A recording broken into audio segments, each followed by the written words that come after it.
Bonjour, bienvenue à tout le monde. Bonjour, bienvenue tout le monde. Donc, bonjour à toutes et à tous. Bienvenue sur Cap Emploi en direct sur Twitch, comme tous les mercredis à 16h, où nous sommes là pour dialoguer avec vous, tout simplement. Si jamais vous avez des questions sur l'emploi et sur le handicap, on est là pour y répondre.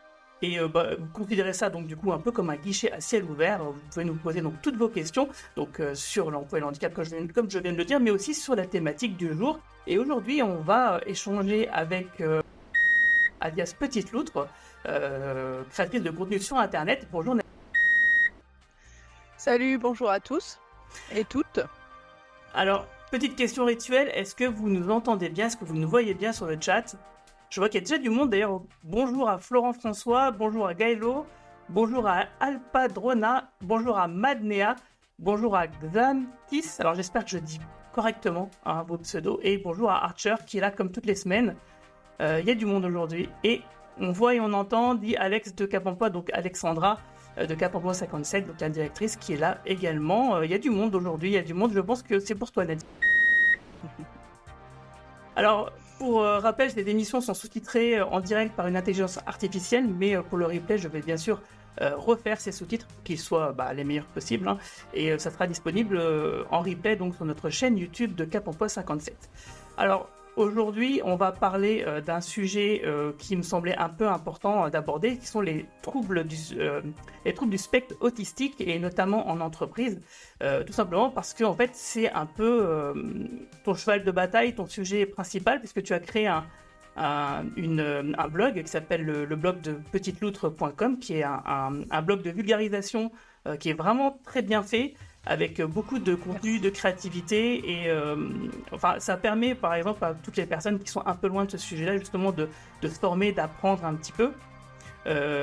Donc du coup, ce que je voulais savoir, c'est que déjà que tu te présentes un petit peu, comment t'es venue l'idée de faire ce blog? Alors, c'est un parcours plus qu'une idée. Comme beaucoup de personnes, finalement, j'ai été diagnostiquée autiste sur le tard, donc ce qu'on appelle un diagnostic tardif après une errance diagnostique, et j'ai eu envie je me suis dit, moi j'ai galéré en fait pour en arriver là et pour mieux me comprendre, et c'est pas normal de galérer comme ça. Ça touche la santé mentale, ça touche la socialisation, ça touche la vie professionnelle aussi. Et c'est ma façon à moi de militer pour permettre un accès plus simple et plus rapide. Alors, je me fais pas d'illusions sur la portée de mon travail, mais voilà, s'il y a des gens qui tombent sur mon blog et que ça aide à mieux se comprendre et à mieux avancer, c'est tant mieux. C'était un peu le but. À la fois de contester sur le fait que c'est pas assez connu, c'est pas assez travaillé, c'est pas assez il n'y a pas assez de sensibilisation, et donc ça c'est le côté râlage. Et aussi faciliter un petit peu l'accès à des données que j'espère fiables, en tout cas que j'essaye de rendre fiables, et pour permettre à des personnes d'avancer, mieux se comprendre ou mieux comprendre des proches. Ok, et du coup, alors, tu disais que tu as été diagnostiqué assez tard, et que Ouais. j'imagine que toi, ça t'a posé donc des soucis, tu l'as évoqué tout à l'heure. Est-ce que comment dire? Parce que moi, vraiment, pour être honnête, c'est vraiment un sujet que je maîtrise absolument pas. Et du coup, je me pose des questions et je me dis, pendant que tu rencontrais cette difficulté-là, qu'est-ce que tu te disais exactement? Est-ce que tu t'imaginais que tu pouvais avoir quelque chose qu'il fallait diagnostiquer, ou tu pensais que ça venait d'ailleurs, ou concrètement, à quoi ça pouvait ressembler en fait, ces difficultés-là? Alors concrètement, j'étais souvent en décalage et souvent dans le milieu professionnel, hein, souvent en décalage. C'est pas forcément que ça se passait mal, ça arrivait que ça se passe mal, mais j'avais pas forcément les mêmes angles de réflexion, j'avais pas forcément les mêmes envies aussi que les collègues qui souvent demandent la vie professionnelle, ça demande souvent pas mal de socialisation. Les gens aiment bien faire des trucs en dehors du boulot, aller au resto, faire je sais pas quoi. Et moi, j'accrochais pas du tout à ces choses-là. Et c'est pas pour autant que j'étais pas contente de voir mes collègues, mais je voyais bien que des fois ça passait pas et que j'étais dans tous les milieux, que ce soit professionnel, scolaire, dans lesquels j'ai pu évoluer, j'étais un peu la nana un peu bizarre en fait, un peu sur le côté. Et il y a des fois c'était ok pour moi, il y a des fois c'était une souffrance, ça dépend des conditions, puis ça dépend un peu de ce que le milieu pro demande aussi. Mais c'est vrai que plus il y avait d'inclusion sociale demandée sur un lieu professionnel, et plus c'était compliqué. Donc ça, c'est la première des choses. Après, la deuxième chose, c'est un peu l'angle des valeurs où c'est toujours, je pense que c'est difficile pour n'importe qui de bosser dans un cadre où nos valeurs sont pas forcément respectées. Euh, Sauf que moi, c'était vraiment insupportable. Donc, c'était insupportable à tel point que plusieurs burn-out, etc., parce que incapable de tenir ce choc, en fait. Donc là, oui, ça pose de gros problèmes parce que c'est pas qu'on n'a pas envie de bosser, c'est que il y a un moment où ça devient trop compliqué, en fait, où on n'y arrive plus et où on lâche. Voilà, après, à quoi ça peut ressembler? Ça ressemble à tout un tas de choses, hein. Il y a des choses un peu classiques qu'on va retrouver. Effectivement, les diagnostics de dépression et de burn-out, c'est assez courant chez les personnes qui ne se savent pas forcément autistes, mais qui finalement vont le savoir plus tard. Tout ce qui est dans le champ de la socialisation qui est compliqué aussi, le fait de pas forcément comprendre tout ce qui est premier degré, tout ce qui est ironie, etc. et qui du coup dans les conversations nous mettent un peu à part. Il y a tout un tas de choses. Le fait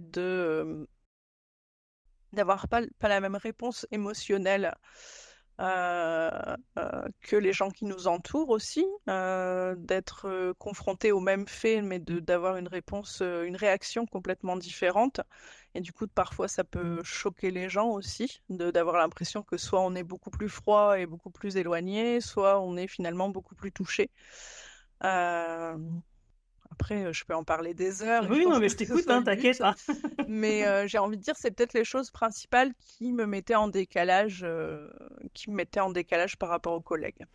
D'accord. D'ailleurs, j'en profite pour dire aux gens qui sont sur le chat, qui sont assez nombreux et nombreuses, n'hésitez pas à poser des questions en direct à l'écrit. Là, vous avez quelqu'un de l'emploi accompagné, du dispositif emploi accompagné, qui suit justement beaucoup de personnes qui sont atteintes, enfin qui ont un trouble du spectre autistique et qui, du coup, s'y connaissent un petit peu, donc peuvent répondre à des questions plus en rapport avec le dispositif emploi accompagné, mais peut-être aussi Cap Emploi, hein, parce que j'ai vu qu'il y avait Alexandra qui traînait tout à l'heure. Donc, si vous avez des questions sur le handicap et sur l'emploi, peu importe ce que c'est, on essaiera en tout cas d'y répondre à l'écrit et peut-être aussi à l'oral avec notre invité si c'est pertinent.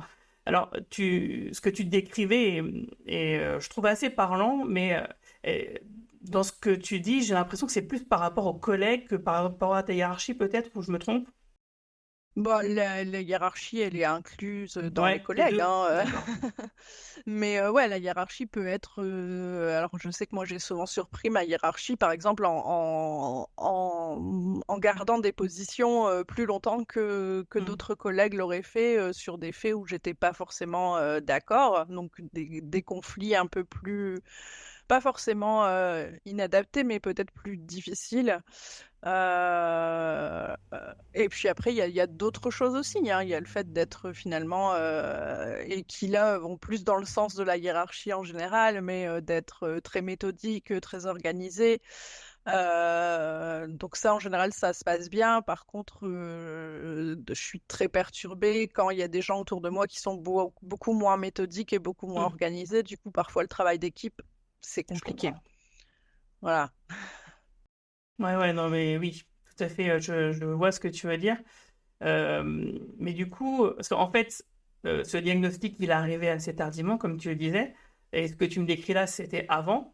Mais du coup, dans le milieu professionnel, après le diagnostic, est-ce que ça a changé quelque chose? Ou est-ce que c'est trop Alors, récent? si, pour moi, ça a changé quelque chose parce que déjà, je comprends d'où viennent les différences. Et le fait de comprendre d'où viennent les différences, ça veut dire que de moi-même, j'adopte une autre position et je sais pourquoi les gens sont différents et des fois me semblent faire des choses que je ne comprends pas. Je me dis, ben, tu comprends pas parce que toi, tu réfléchis pas de la même façon et c'est pas forcément, t'es pas forcément plus bête qu'eux et eux sont pas forcément plus bêtes que toi. Ouais, non, en fait, c'est Voilà. l'image que tu avais de toi-même, du coup, est rééquilibrée. C'est ça que tu veux dire? Ouais, tout à fait. Bah, c'est déjà beaucoup, en fait. C'est déjà énorme et du coup ça aide finalement pas mal et puis ça aide aussi à expliquer aux autres à dire bah tu vois moi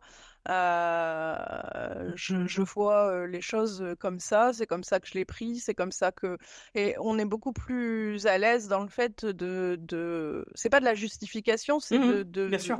de dire bah voilà moi j'ai pas le même angle, on peut en parler. Avant on pouvait pas en parler, c'était trop douloureux parce que je comprenais pas. Maintenant je comprends donc on peut en parler. Oui, le fait de mettre le doigt sur la chose qui diverge, bah, effectivement, ça permet de mieux l'appréhender, de la comprendre et puis de l'accepter, que ce soit pour toi ou de ton entourage, j'imagine. Et, euh, Exactement. et du coup, dans ton milieu professionnel, dans les emplois que tu as pu avoir après ce diagnostic, est-ce que tu en as parlé, par exemple, à ta hiérarchie, enfin, les personnes qui t'ont embauché, par exemple, ou tes collègues, comment ça se passait par rapport à ça? Alors, c'est compliqué parce qu'il y a énormément d'idées reçues Oui. et que du coup, ben, pour pouvoir en parler, il faut être dans un espace qui est safe par rapport à ça et qui va avoir assez de recul pour se dire bah, l'idée que j'ai de l'autisme, c'est pas forcément la bonne ou alors elle peut être complétée parce qu'il y a des gens qui connaissent un peu mais pas forcément assez. Euh, donc voilà, il y a énormément d'idées reçues. Du coup, c'est vraiment très très compliqué d'arriver, de dire salut. Alors déjà, salut, j'ai un handicap. Ouh, ouh, ouh, c'est un peu compliqué dans certaines entreprises. Mhm. Mais alors, salut, je suis autiste. Là, c'est très tendu. Ouais. J'en ai jamais parlé frontalement comme ça. Par contre, j'ai pu avoir des postes de travail qui me correspondaient mieux. J'ai pu aussi en discuter avec Cap Emploi, justement, parce que j'avais été un peu accompagnée par Cap Emploi dans certains postes et qui, du coup, permettait de faire passer des demandes d'adaptation un peu mieux Oui. que si ça avait été Toi toute seule. moi qui dis. Ouais. Ouais, voilà, c'est ça. Du coup, c'était quoi? C'était du maintien ou de l'insertion du maintien? Du maintien, ouais. Ouais. C'est-à-dire que, si c'est pas indiscret, qu'est-ce qu'ils ont préconisé comme aménagement justement dans ton travail pour que tu puisses être maintenu dans ton emploi? Euh, Alors, les aménagements, ça va être, ben, ça va dépendre des personnes. Moi, j'ai envie de dire que je vais reprendre un peu ce que j'ai dit avant, hein. Voilà, les environnements beaucoup plus calmes, Oui, organisés, le fait de pouvoir, moi, m'organiser comme je le souhaite et comme je le vois, c'est important. Le fait d'être prévenu à l'avance des changements, de savoir ce qui va se passer, de pouvoir bosser mon planning moi-même et de le coordonner avec les collègues, bien sûr, mais voilà, de m'organiser, de pouvoir m'organiser selon ma logique à moi et ce qui est le plus simple et le plus accessible, c'est déjà un gros soulagement. oui, Le lieu de travail aussi, qui ne déborde pas d'activités de partout, qui est pas extrêmement bruyant, le fait de pouvoir manger un peu à part, des choses comme ça, qui sont pas forcément finalement très lourdes non, pour non, une entreprise, mais qui ont besoin d'être comprises pour bien passer aux yeux des collègues et aux yeux tout de la à fait. hiérarchie. Justement, c'est pour ça que je voulais que tu le dises, parce que en fait, souvent, les employeurs ont un peu peur, entre guillemets, ils se disent, ils se font une montagne, mais des fois, c'est pas grand-chose. Des fois, c'est peut-être juste aménager du télétravail, des fois, c'est peut-être effectivement, comme tu le dis, être dans un bureau, peut-être seul, ou dans un environnement qui soit moins bruyant. C'est des petites choses qui coûtent rien souvent c'est simplement de l'organisation et de la compréhension, quoi. Oui, très souvent. Alors après, il y a des... Enfin voilà, hein, il y a même un... Pardon. Un aménagement assez classique, ça va être le casque anti-bruit, Oui, qui est vraiment un aménagement très très classique chez les personnes autistes. Et ça, bah, il faut, pour que ce soit entendu en entreprise, parfois c'est déjà compliqué. Ça coûte oui, rien finalement à l'entreprise, parce que la plupart des personnes autistes ont déjà leur casque bah oui. anti-bruit, elles ont juste à le ramener au boulot. Mais par contre, ça donne une impression de je m'enferme dans mon coin, je ne veux pas communiquer, etc. Et ça peut être très difficile à faire entendre. Alors que ça gêne pas forcément, il faut juste s'ajuster avec la personne et dire voilà, quand j'ai envie de parler avec toi, je te fais signe et hop, on peut parler. Enfin, mais c'est plus compliqué qu'il n'y paraît finalement, beaucoup par représentation, voilà. Oui, c'est des stéréotypes, c'est des Ouais. préjugés en fait que les gens ont. Mais à partir du moment où on leur explique, je pense que les gens sont capables de comprendre. D'ailleurs, c'est en train de changer un peu parce que dans certains supermarchés, ils organisent des heures justement où ils baissent la musique, la lumière, des choses comme ça pour des personnes autistes pour que ça puisse leur faciliter de faire des courses, des choses comme ça. Ouais, alors moi j'ai un petit point ralage Ah, là-dessus. vas-y. Parce que je suis une grosse râleuse, donc voilà, hein, je vais pas m'arrêter.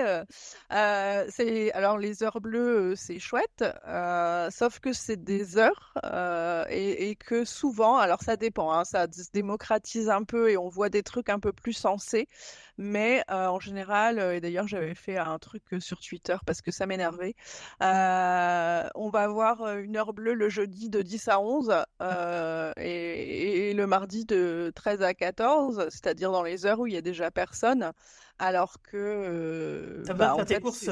c'est super excluant en fait. Oui, C'est oui, comme si on permettait aux personnes en fauteuil de venir que, enfin qu'on enlevait les 80 centimètres légaux de distance oui, parce que pour les personnes en fauteuil, parce qu'on estime qu'elles n'ont pas besoin de passer aux autres heures.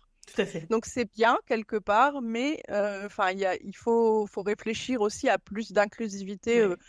100% du temps parce qu'on a le droit de vivre 100% du temps et les personnes autistes et toutes les autres personnes handies qui ont besoin d'aménagement et qui ont besoin que tout l'espace public soit accessible quand elles en ont envie. Je pense pas qu'une personne sans handicap supporterait qu'on lui dise bah toi tu pourras aller faire tes courses 1 heure par semaine parce qu'on a décidé que c'était comme ça, que c'est mieux pour toi.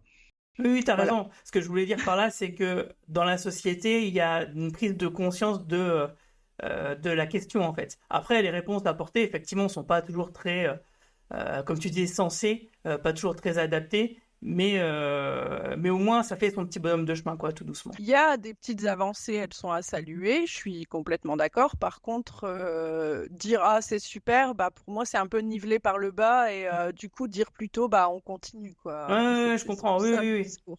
Oui, tout à fait. Bah, c'est pour ça que t'es là, hein. Pour râler, ouais, je sais. pour, pour râler, voilà, pour justement essayer de tirer un peu ça vers le haut. T'as bien raison.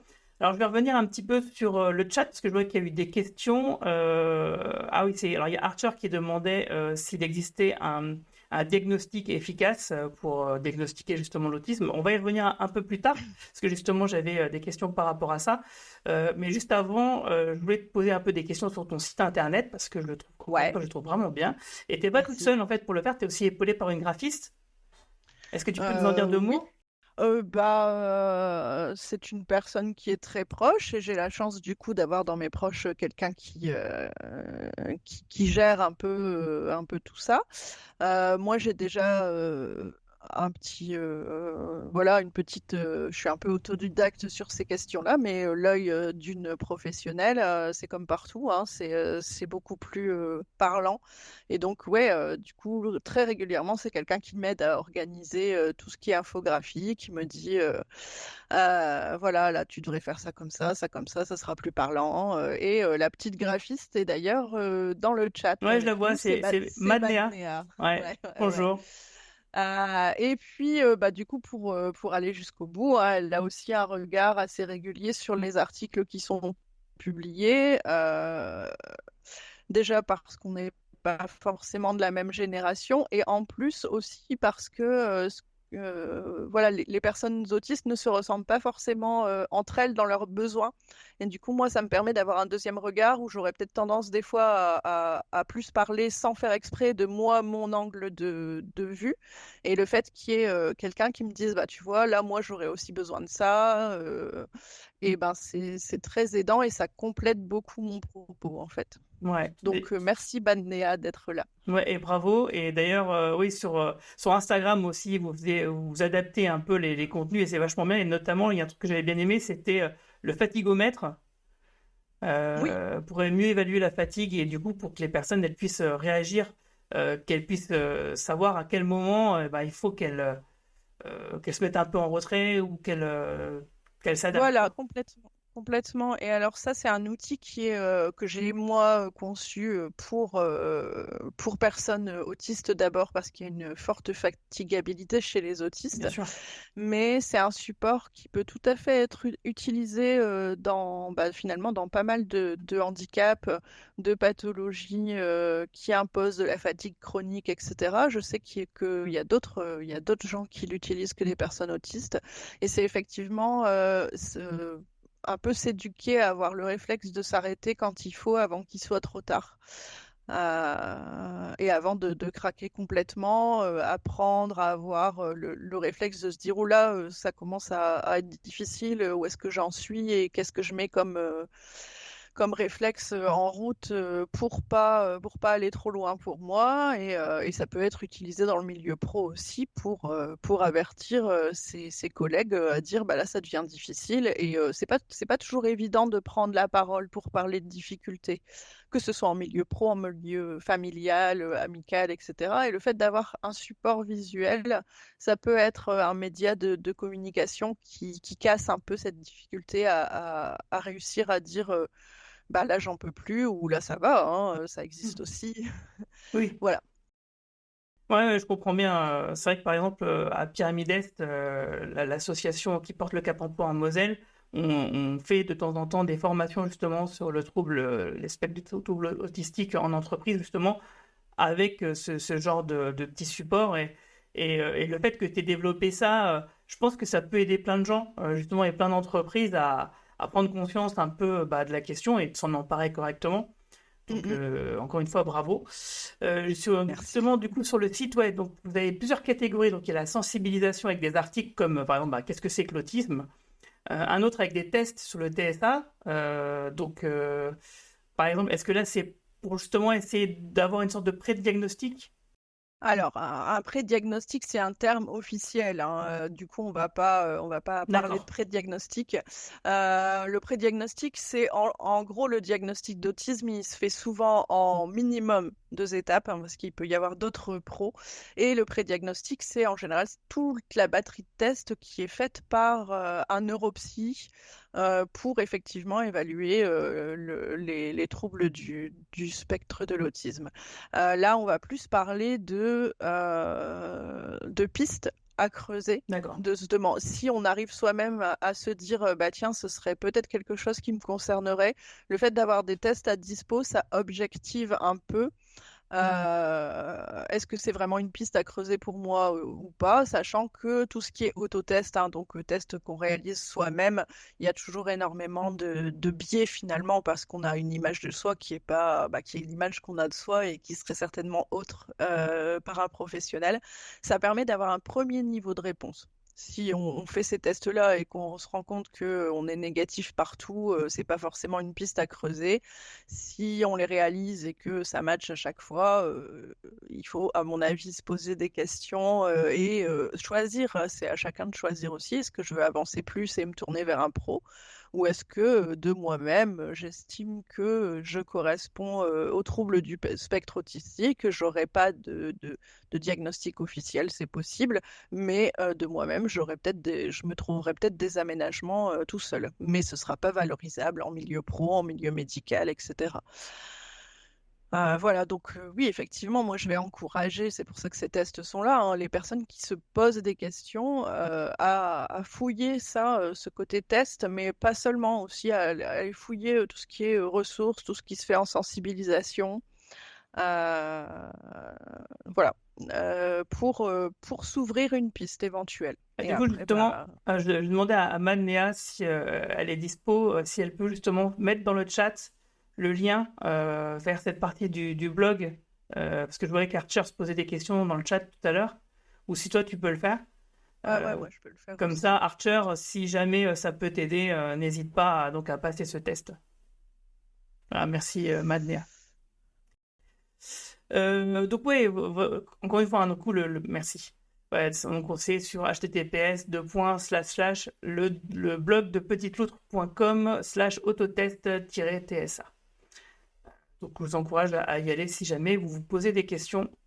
Et donc ouais, sur le site, vous avez d'autres choses. Vous avez aussi une partie qui s'appelle ressources avec des liens qui mènent vers d'autres sites, d'autres articles qui peuvent justement approfondir les contenus que vous avez vous-même créés. Euh, Complètement, ouais. Et c'est très. J'ajoute juste que c'est hmm. super important. Comme je disais tout à l'heure, une personne autiste ne ressemble pas forcément à une autre personne autiste. Les manifestations de l'autisme peuvent être très différentes d'une personne à l'autre et le fait du coup de multiplier les sources, ça permet d'avoir un regard beaucoup plus large. C'est pour ça aussi que moi je vais jamais prétendre à ramener tout ce qu'il faut sur mon site. Il faut aller voir ailleurs aussi, quoi. Ouais, t'as bien raison. Vous avez aussi une rubrique outils Oui, avec des petites BD aussi et des notes d'humeur. oui. Si tu veux nous en dire quelques mots, parce que moi, c'est une des parties que j'aime bien. Alors les outils ou Un peu les... tout. Enfin, les outils et puis les notes d'humeur et les BD. Ok, alors les outils, ça va rassembler un peu tout ce qui est effectivement outillage. Donc on parlait du fatigomètre tout à l'heure. C'est des choses qui pour moi sont concrètes et peuvent aider au quotidien. J'aime bien cette partie-là. C'est souvent la plus compliquée à faire parce que ça impose de réfléchir à qu'est-ce que je peux mettre moi en place au quotidien en tant que personne, mais qu'est-ce qui va aider d'autres personnes qui sont dans des cas un peu similaires aux miens. Et comment l'expliciter? Parce que des fois, on fait des choses, mais on les fait pour nous et on n'a pas besoin de les expliquer. Là, bah, du coup, il faut tout expliciter, mais par contre, c'est sympa et les gens s'en servent. Moi, j'ai des retours et du coup, c'est super sympa parce que les gens sont contents d'avoir ça à disposition. Donc, j'ai fait tout un point sur les assistants vocaux. Il y a le fatigomètre. Il y a. Je parle aussi d'une application qui s'appelle Goblin Tools, par exemple, qui a été créée par un développeur justement pour les personnes. Alors, ça va être pour les personnes autistes et TDAH qui peut aider dans beaucoup de choses. J'y parle d'emploi un petit peu aussi. Donc j'ai fait des fiches pratiques pour communiquer sur ces spécificités au travail. C'est juste des fiches que chacun peut utiliser comme bon lui semble pour faciliter la communication des autistes au travail. Enfin, voilà, il y a le téléphone et il y a des fiches pratiques qui marchent très très bien et qui là concernent un petit peu toutes les personnes handicapées. C'est mieux connaître les aides de la MDPH pour mieux savoir quoi demander en fait. À Ouais. quoi correspond telle ou telle aide, AH, c'est quoi, quels sont les critères d'attribution, etc. Et d'ailleurs, du coup, j'espère que la chaîne Twitch de Cap Emploi sera bientôt dans les liens du blog. Bah oui, pourquoi pas. Non, mais moi je trouve ça sympa hein, qu'il y ait une chaîne Twitch, sinon je serais pas là. Ouais, merci. Euh, voilà, je trouve ça sympa de multiplier les médias Mm. et, euh, et de permettre du coup à plus de personnes de se les approprier. Ouais, c'est ça, c'est le but parce que on a bien remarqué qu'il y avait des personnes qui étaient un peu éloignées des choses qui étaient déjà en place et que une chaîne Twitch c'était peut-être moins impressionnant, plus sympathique comme outil. Et Mm. du coup, une petite question. Alors moi, je suis auteur de BD, donc du coup, moi, dès qu'il y a de l'illustration, forcément, ça me parle. Quelles sont les rubriques sur lesquelles vous préférez travailler en fait, et lesquelles sont les plus longues à réaliser, et lesquelles sont les plus lues? J'imagine que Euh, c'est jamais, j'imagine que c'est pas le tiercé gagnant, c'est que celles qui sont les plus sympas, c'est pas les plus rapides à faire et c'est pas les plus lues, j'imagine. ouais. Alors, tout ce qui est infographie dans la catégorie outils, souvent elles sont longues à faire parce qu'il faut réfléchir à Mm. l'accessibilité, il faut réfléchir à comment les personnes vont les utiliser, etc. Donc ça demande plus de réflexion. Moi j'aime bien la catégorie sensibilisation où j'essaye de faire effectivement des infographies aussi parce que l'image ça permet de passer beaucoup plus facilement des messages. Tout à l'heure il y avait affiché phénotype de l'autiste non diagnostiqué. Ces petits trucs-là, moi j'aime bien les faire. C'est plus simple à faire entre guillemets parce que le message existe déjà, il n'y a rien à créer, il faut juste le mettre en forme. Mais c'est super parce que ça fonctionne assez bien. Maintenant, ce qui est le plus lu, c'est vraiment les outils. Mm. Les outils, parce que c'est du pratico-pratique du quotidien et c'est du coup ce qui sert le plus au jour le jour, je pense, aux gens, quoi. Ok. D'ailleurs, justement, t'avais marqué les 5 points pour aider à comprendre les signes d'un possible TSA. Est-ce Ouais. que tu peux nous dire quels sont ces 5 signes en quelques mots? Ou plus, si ça nécessite. Alors, avec moi, tout peut nécessiter plus de mots, hein, faut faire attention. Ouais, j'avais essayé de faire un résumé effectivement pour les personnes qui ne sont pas forcément diagnostiquées, mais qui se posent des questions ou alors qui sont en difficulté. Alors, je sais que dans voilà, dans les bénéficiaires, par exemple, des Cap Emploi, on a beaucoup de personnes qui vont du côté de la santé mentale. Être en burn-out, en dépression, etc. Mais si tout ça, ça arrive régulièrement, il y a des fois, ça peut être un point d'appel pour un trouble du spectre de l'autisme. Mais évidemment, l'infographie va beaucoup plus loin que ça et c'était un petit peu. Donc voilà, j'ai essayé de résumer un petit peu ce qu'on pouvait voir apparaître comme signe qui n'était pas sans vocabulaire scientifique incompréhensible. Donc, les 5 points, c'était les difficultés de socialisation. Voilà, difficultés dans les pas, faire des faux pas sociaux, se tromper régulièrement, avoir du mal à maintenir les relations ou à commencer une relation. Ensuite, difficultés de communication. Donc, c'est ce que je disais tout à l'heure, hein, difficulté à repérer l'ironie, le sarcasme, le second degré. Souvent, une utilisation du vocabulaire inattendu aussi. Euh, Inattendu, c'est-à-dire? bah, ça peut être utiliser des mots plus complexes qu'à Ah, l'habitude, avoir une utilisation très précise du vocabulaire, ne ouais, pas supporter quand on utilise un mot pour un autre, ça va pas du tout. oui, voilà, ouais, c'est ça que je pensais, ouais, ok. Voilà. Le ton de la voix aussi qui peut être inadapté, soit trop monocorde, soit trop émotif. Ça peut être aussi du mutisme, c'est-à-dire que il y a des personnes autistes qui sont non-verbales, qui ne parlent pas du tout, mais les personnes autistes verbales peuvent aussi avoir des périodes de mutisme en cas de stress, en cas d'événements imprévus, etc. Ne plus du tout réussir à communiquer, à Mm. parler. Et ça peut aussi arriver sur le lieu de travail et ça peut être très compliqué à gérer. Voilà. Ensuite, particularité émotionnelle aussi, troisième point. Euh, Quand on est autiste, on a souvent du mal à. On sait qu'on a des émotions, mais par contre, on ne sait pas forcément les repérer. C'est Est-ce pas que je suis lesquels? triste? Est-ce que. Si c'est Ouais, des... voilà, Ouais. on ne sait pas forcément lesquels, on est un peu paumé. Et communiquer sur ses émotions aussi, dire les. Enfin, voilà, déjà, on a du mal à les repérer soi-même, mais si en plus, il faut les expliquer aux autres, alors là, Ouais, je comprends. c'est vraiment très compliqué. Tout ce qui est particularité sensorielle aussi. Alors, chez les autistes, on parle d'hypo et d'hypersensibilité. L'hypersensibilité est beaucoup plus connue, par exemple, l'hypersensibilité au bruit.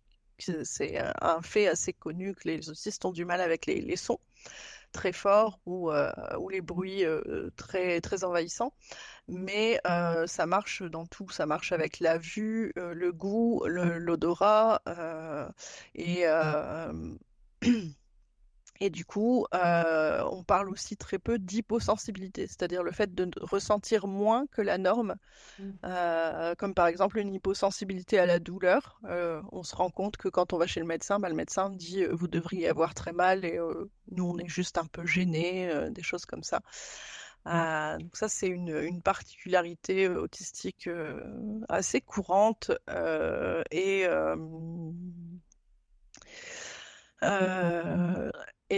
qui peut provoquer des retards de diagnostic dans des maladies, etc. Parce on Ouais. les sent pas, on sait pas qu'on est malade en fait. Euh, le fait d'avoir une certaine maladresse aussi qui rentre dans les particularités sensorielles, parce que du coup, comme on ressent pas forcément les choses de la même façon, bah, on va moins bien diriger son corps, on va moins bien gérer ses mouvements, on va se cogner plus facilement, etc. Un traitement cognitif particulier, c'est-à-dire que ce que j'expliquais aussi tout à l'heure, hein, on réfléchit pas forcément de la même manière. On va prendre des voies qui vont être un peu inattendues dans la réflexion et du coup on va arriver à des conclusions soit différentes, soit plus rapides, soit plus lentes.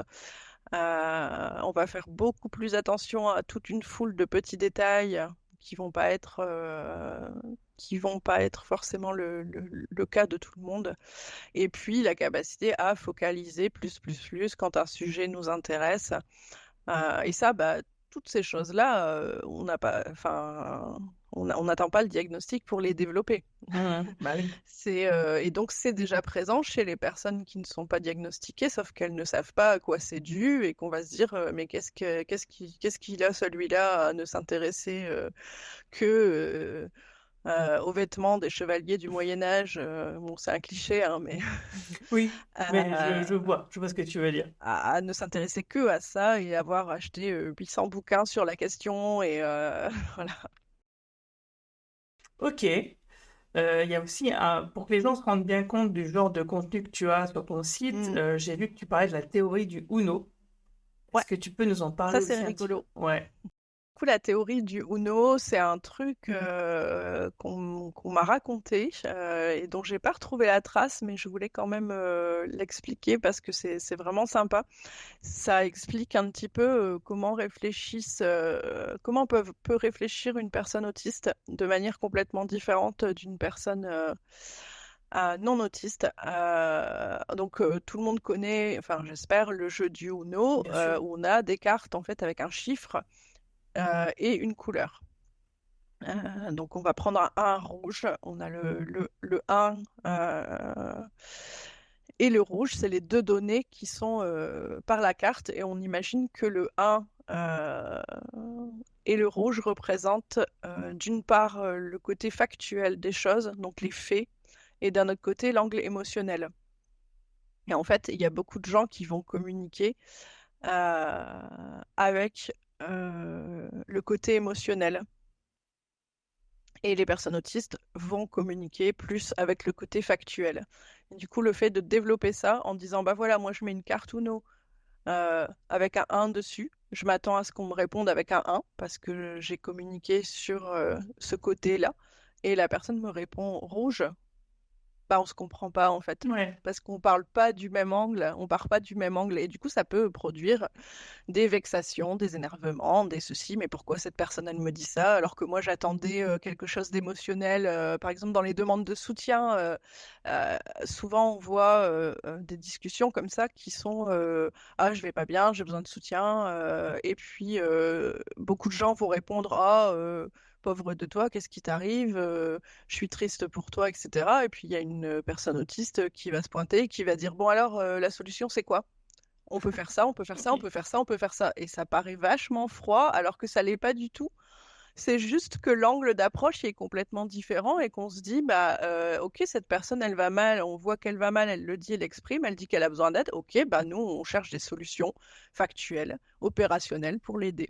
Et du coup, bah, des fois, ça peut vraiment, vraiment coincer parce que la personne peut se dire, bah, elle comprend pas que j'ai mal, que je suis triste, etc. Je trouve que tu Donc as voilà, vraiment bien expliqué, hein. C'est très clair. ok. Et une dernière question, parce qu'on est aussi un peu là pour essayer à chaque fois de faire un peu bouger, améliorer les choses. Comme tu dis, tu as déjà un peu fréquenté donc Cap Emploi. À ton avis, qu'est-ce qu'il faudrait faire pour que Cap Emploi soit encore plus adapté à l'accueil des personnes autistes? Alors, je pense pas que ce soit, en fait, réduire ça à Cap Emploi, ça me paraît... Oui, alors tu as raison. Alors, d'une règle générale, dans l'administration, nous on est Cap Emploi, donc on parle de nous, mais tu as Ouais, ouais, raison, dans bien sûr. l'administration en général. Mais c'est vraiment, il manque énormément de sensibilisation d'une part.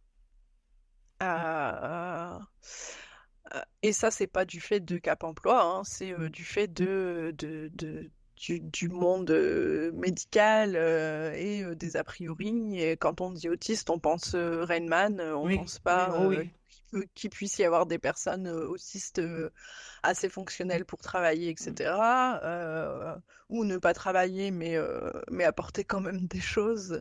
Voilà, mais ça va être commun au champ du handicap en général, hein, ça se limite pas à l'autisme, mais l'autisme en particulier, il y a énormément d'a priori, donc la sensibilisation, c'est une chose importante, mais aussi, et ça je pense que c'est primordial, c'est écouter les personnes concernées.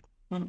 Les personnes concernées d'abord, parce qu'on est les premières à savoir de quoi on a besoin et on se fait très souvent remballer en disant oui, et c'est pas un professionnel qui l'a dit. Bah non, mais c'est pas pour autant que ça existe pas, voilà. Et de la sensibilisation aux troubles du spectre autistique, ça c'est sûr, mais aussi à tout ce qui est problématique de diagnostic tardif. Et donc à tout ce qui est trouble du spectre autistique non détecté, pardon, qui fait vraiment des ravages et qui fait des ravages aussi dans le milieu de l'emploi, qui arrive à des burn-out, des choses très très compliquées, des situations vraiment extrêmes de précarisation. Parce que une personne autiste sans aménagement, ça finit par craquer à un moment ou à un autre. Ça peut craquer à 20 ans, ça peut craquer à 40, mais ça finit toujours par craquer, sauf si elle-même, elle a réussi à se faire un petit trou, à s'aménager. Ça existe, hein, des professions où ça peut aller. Un environnement pro où ça se passe bien, des personnes qui bossent en équipe toute petite, avec pas trop de bruit, etc. Ça va beaucoup mieux se passer. Et il y a des personnes autistes qui vont jamais avoir besoin d'aménagement parce que le lieu leur est favorable. Mm. Le lieu, la hiérarchie, etc. Et donc c'est pareil pour Cap Emploi, finalement, c'est le fait de recevoir une personne et de l'écouter elle et d'abord et pas forcément ce qu'on a appris par ailleurs. Déjà parce que les personnes autistes, eh ben, elles ont toutes besoin d'aménagements différents. Donc ça n'a pas forcément de sens de suivre quelque chose qu'on a appris, sauf si on a appris qu'il faut s'adapter à chaque personne. Voilà. Ouais. Je comprends. Mais alors, on se dirige tout doucement vers la fin de l'émission. Donc, si vous avez des questions à poser, c'est le moment. Florent, donc de l'emploi du dispositif emploi accompagné, c'est pareil, hein. Si tu veux aussi intervenir, poser toi-même une question, hein, c'est possible. Avant que quelqu'un ne se manifeste sur le chat, je vais quand même te demander quels sont tes projets à moyen et long terme. Est-ce qu'il y a des choses, des projets en particulier que tu aimerais faire, alors qu'ils soient en liaison avec le blog ou pas d'ailleurs? Très bonne question.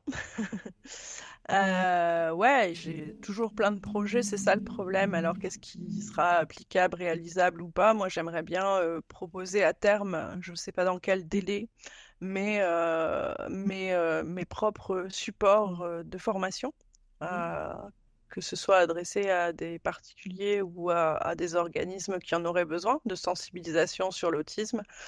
Euh, et puis, j'ai j'ai tellement de choses en tête que j'arrive pas à les sortir. J'aimerais bien aussi axer la sensibilisation sur le médical et l'autisme, où on a parfois du mal à se faire entendre, à faire entendre les spécificités et les besoins.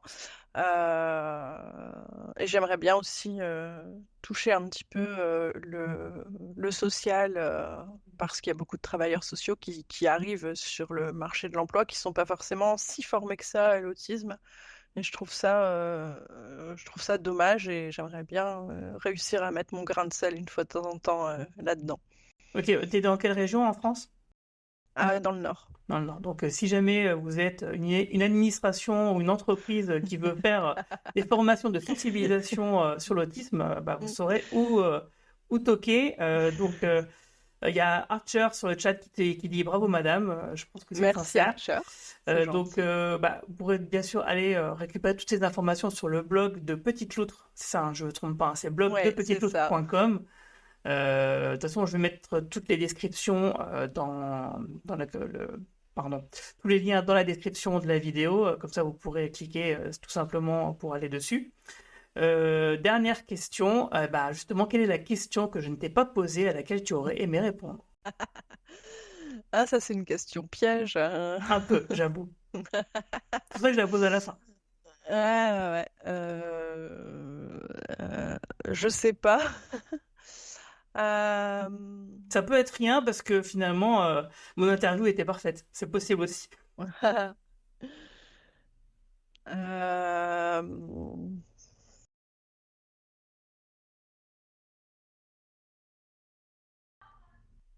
J'ai envie de dire non, moi j'aurais envie de conclure en disant que voilà, c'est important encore une fois d'écouter les personnes concernées euh, et du coup de dire que moi, j'ai un peu de visibilité par rapport à l'autisme. Il y a plein d'autres champs qui sont à explorer dans le handicap et plein d'autres personnes concernées qui sont militantes et qui font des tas de choses intéressantes. Et du coup, j'espère que je verrai un de ces jours des copines ou des copains sur Twitch Cap Emploi. Avec plaisir. Alors n'hésitez pas, hein, vous pouvez m'envoyer des messages privés, il n'y a pas de souci. Que ce soit sur n'importe quel réseau social de Cap Emploi 57. Alors pas sur Facebook parce qu'on a été piraté et du coup la page Facebook de Cap Emploi 57 n'est plus disponible. Mais sur celle de Pierre Midest, vous pouvez toujours aller, sinon sur le site de Cap Emploi 57 tout simplement. Et justement, avant de se quitter, on va regarder un petit peu ce qu'on a la semaine prochaine. La semaine prochaine, qu'est-ce qu'on a? On va parler de qu'est-ce qu'une entreprise adaptée. Super interview, merci beaucoup, hein, c'est sympa. Mais en tout cas, merci à toi d'avoir accepté de parler de l'autisme pendant 1 heure et de ton blog, hein, de ton travail. On va se quitter, donc se retrouver donc la semaine prochaine pour parler des entreprises adaptées. Et on va se quitter aussi avec un CV vidéo. Voilà, donc je vous donne déjà rendez-vous mercredi prochain à 16h. Et puis le mercredi encore suivant. Et la semaine suivante encore après celle-ci, donc dans 2-3 semaines, ça sera la semaine européenne pour l'emploi des personnes handicapées. Et là, on va streamer vraiment toute la semaine. Sur plein de sujets différents, avec plein d'intervenantes et d'intervenants différents. Donc bientôt, je vais poster toutes les informations sur le site internet de Cap Emploi 57 et sur tous les réseaux sociaux. Donc, vous serez bientôt au courant de absolument tout le programme définitif. Voilà, bon, sur ce, merci beaucoup. Je te dis à Merci bientôt à toi peut-être. pour l'invitation. Ça m'a fait plaisir. Allez, Super. salut!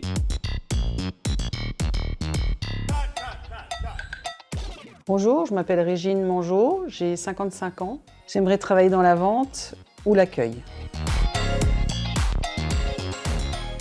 J'habite à Bourdonnais, je suis mobile, j'ai une voiture, je peux circuler jusqu'à 50 km autour de mon domicile. Alors j'ai un CAP de coiffure mixte. J'ai travaillé dans plusieurs métiers comme la restauration, l'aide maternelle et l'aide à domicile. Auparavant, dans mes métiers, j'ai eu beaucoup de contacts avec les gens. Du coup, maintenant, je cherche un poste en rapport, notamment comme agent d'accueil ou dans la vente. J'ai besoin d'un poste aménagé, notamment au niveau des horaires, parce que je cherche un poste à mi-temps. J'ai besoin d'alterner les postures assises debout. Alors, je suis curieuse, spontanée, souriante et abordable. Alors, mes centres d'intérêt, c'est la cuisine, j'adore cuisiner, le cinéma, la moto, la piscine et les randonnées. Le succès est la somme de petits efforts répétés jour après jour.